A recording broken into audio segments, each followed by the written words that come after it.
Sejarah pendidikan di Indonesia. Orde Baru berlangsung dari tahun 1968 hingga 1998 dan dapat dikatakan sebagai era pembangunan nasional dalam bidang pembangunan pendidikan. Khususnya pendidikan dasar, terjadi suatu loncatan yang sangat signifikan dengan adanya Instruksi Presiden atau Inpres pendidikan dasar.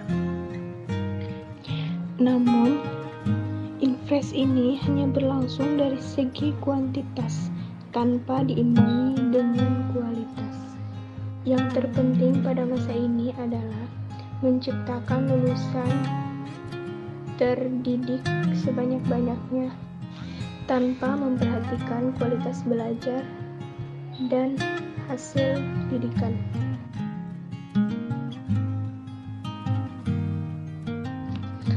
Kurikulum yang digunakan pada masa Orde Baru. Yang pertama, kurikulum pada tahun 1968 menekankan pendekatan organisasi materi pelajaran, kelompok pembinaan Pancasila, pengetahuan dasar dan kecakapan khusus. Muatan materi pelajaran bersifat teoritis, tidak mengaitkan dengan permasalahan faktual di lapangan. Yang kedua, kurikulum pada tahun 1975 menekankan pada tujuan agar pendidikan lebih efektif dan efisien berdasar MBO atau Management by Objective, metode sistem instruksional PPSI yang dikenal suatu pelajaran yaitu rencana pelajaran setiap satuan bahasan. Yang ketiga yaitu kurikulum pada tahun 1984 mengusung proses skill approach. Proses menjadi lebih penting dalam pelaksanaan pendidikan. Kurikulum ini menjadi mengamati sesuatu, mengelompokkan, mendiskusikan. Keempat, kurikulum pada tahun 1994 merupakan hasil upaya untuk memadukan kurikulum sebelumnya, kurikulum yang padat untuk siswa.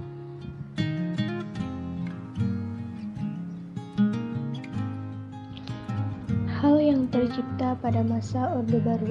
Yang pertama, produk-produk pendidikan diarahkan untuk menjadi pekerja.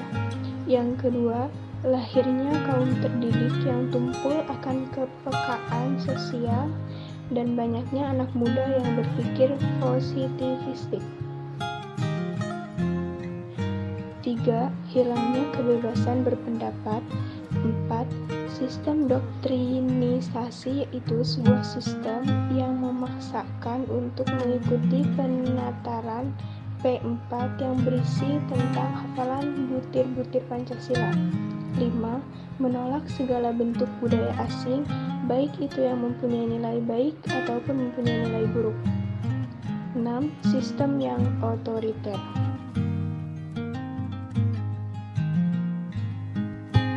Kebijakan yang tercipta masa Orde Baru. Yang pertama, pemberantasan buta huruf. Yang kedua, pendidikan masyarakat dan pendidikan luar sekolah. Yang ketiga, kegiatan inovasi pendidikan. Di sini juga ada cabang-cabangnya. Proyek perintisan sekolah pembangunan, proyek perintisan pembangunan, pramuka, kuliah kerja nyata, pusat kegiatan belajar, badan usaha tenaga sukarela, pengembangan sistem pendidikan dan budaya,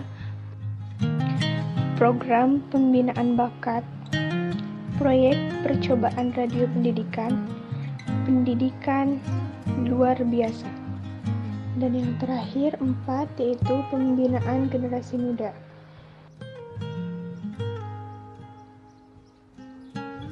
Hal negatif lain yang tercipta pada masa Orde Baru.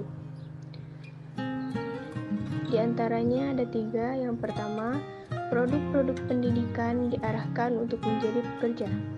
Yang kedua, lahirnya kaum terdidik yang tumpul akan kepekaan sosial dan banyaknya anak muda yang berpikiran positivistik. Yang ketiga, hilangnya kebebasan berpendapat. Instruksi Presiden atau Impres Pendidikan Dasar. Pada masa ini, peserta didik diberikan beban materi pelajaran yang banyak dan berat tanpa memperhatikan keterbatasan alokasi kepentingan dengan faktor-faktor kurikulum yang lain untuk menjadi peka terhadap lingkungan sehingga menimbulkan berbagai kendala. Di sini juga ada masalahnya. Masalahnya adalah peserta didik diarahkan untuk menjadi pekerja negara, hilangnya kebebasan berpendapat.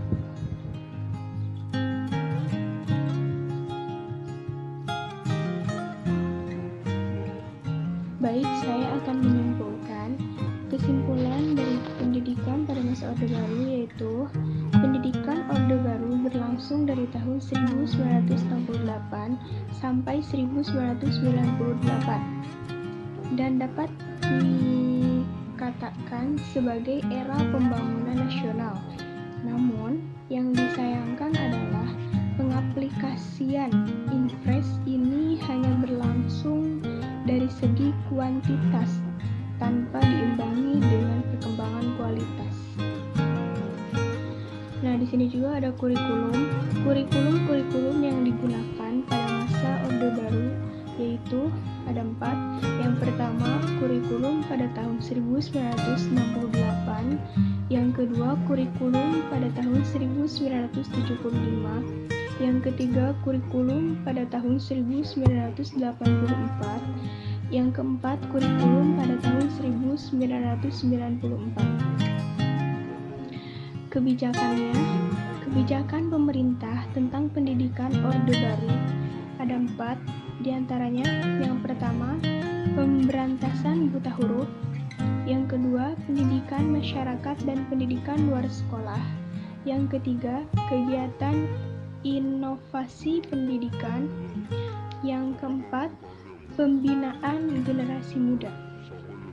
Mungkin hanya itu, kurang lebihnya mohon maaf. See you again. Terima kasih. Wabillahi taufiq wal hidayah. Wassalamualaikum warahmatullahi wabarakatuh.